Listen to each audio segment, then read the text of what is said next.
1989, together with a friend, we co-founded the Rudolf Waldorf School in Israel. A few years later, another school started in Jerusalem, and then another school nearby in Tivon, and so on and so on. Nowadays, we have 32 primary schools and 7 upper schools, and, well, I can't even count the kindergartens. I guess it's over 100. Very many, all over the country. We had a dream when we started the first Waldorf school that this education will not be a niche education. We got approved, we became a state school, a Waldorf school that is fully supported by the state.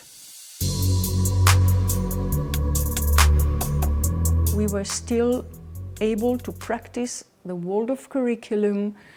Our great task was to adapt it in the right way, in the culture, in the nature, in the style of Israeli life. So it's not a kind of a European colony in Israel, but that it is Israeli, it's Israelized.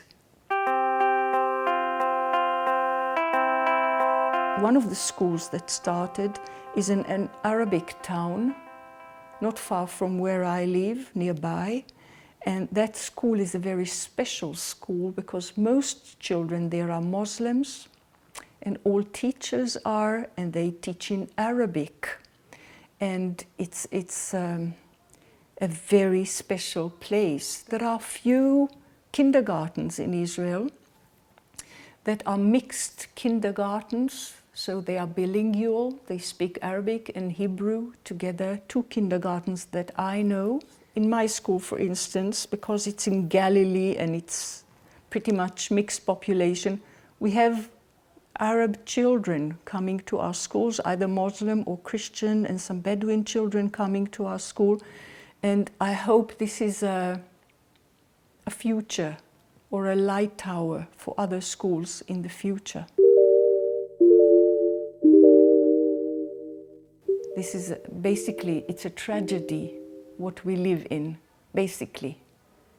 On both sides, on all sides. I perhaps should say that in my understanding, Waldorf education is a peacemaking education. It gives the child incredible tools and conditions to get to know himself, to be in more peace with himself, and therefore to be able to meet the other, no matter what that other is.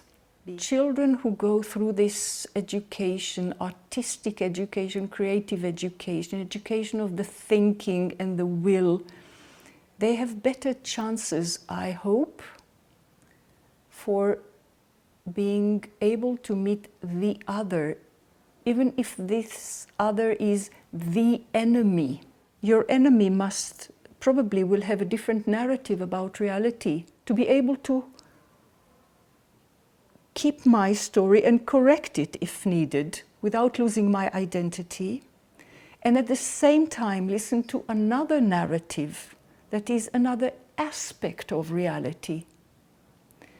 This is something which needs good education. I think this is the basic of peacemaking, don't you think so? This is the foundations of honest negotiation. If I can meet you, you are the other, and hopefully you can meet me, I'm the other. We both threaten on one another because of our past or present. Then if we can do this, we can arrive at a new place, a new relationship. So this is how I think Waldorf education is a peacemaking education. This is a great hope that I have. It gives me lots of energy and courage to go on. I think we've come to a time that we need to speak about the normal. We need to think in a new way what was so common and natural for 2 or 3 generations ago. Try to realize the values of what was so healthy in a very normal way in our childhood. So for instance, practicing very basic daily physical activities. It's not part of normal life anymore. We need to do that in schools. Walking has become so limited in our time, using cars or trains or whatever. But I could mention other things as well. Many children do not know how they got the bread on the table. How did it start? Even if they had seen a field of corn, of wheat, not necessarily they can connect between those ears of corn and the bread they have on their plate. That was very common a while ago. Now we need to do that, to go and harvest the wheat, or perhaps even put the seeds first of all. And then we need to get the grains out, and we need to thrash it, and we need to grind it, and we need to make the dough and put it in the oven and experience the full process, a real natural process of how do we get raw, simple, natural materials and humanize them. Many of us, and certainly the children, don't know where it starts because their lives will never allow them, if not in school, to experience the whole thing, like harvesting grapes and making wine, or something we do a lot in Israel. We harvest olives and we go to make the olive oil. You learn, you experience, not because you're going to do that, it's not going to be your profession in life, but that you can appreciate a full process. You can appreciate the effort, the value of raw materials. Now I know where my socks come from. It makes me a different child, I think, if I know that it's not just in the shop. It started way away from the shop. It's an indication given by Rudolf Steiner to allow children to experience wholesome processes. How a house is being built, how a human shelter is being built. Yeah, normally we have houses in this part of the world, but in other parts of the world there are other houses made of different materials. These indications go especially around class 3 and 4 for a reason, but you can have them all along the years with children. It gives the children a real anchor on the earth.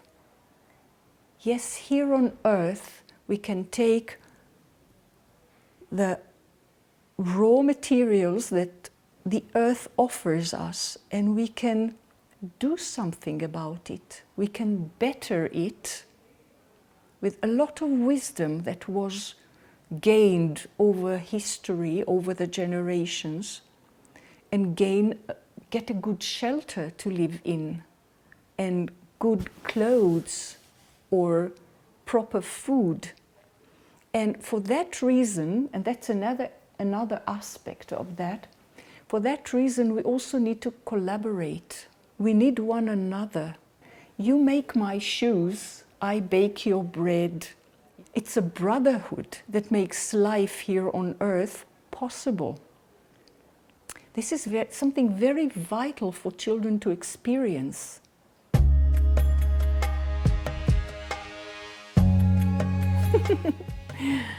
Well, there's nothing in the pedagogy that is against Jews or any other group.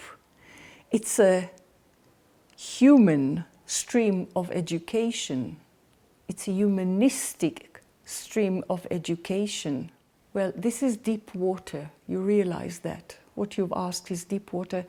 And I don't think we have the time or space to go into the question of Rudolf Steiner's relationship with Judaism. And there's a lot to say about it.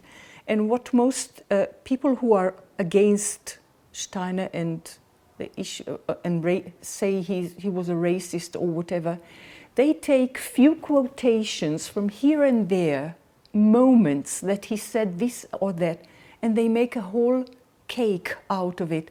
But they never took the trouble to study his full relationship to Judaism and Jews and see the full picture of it. And because I did it, I don't want to go into that in 1 second.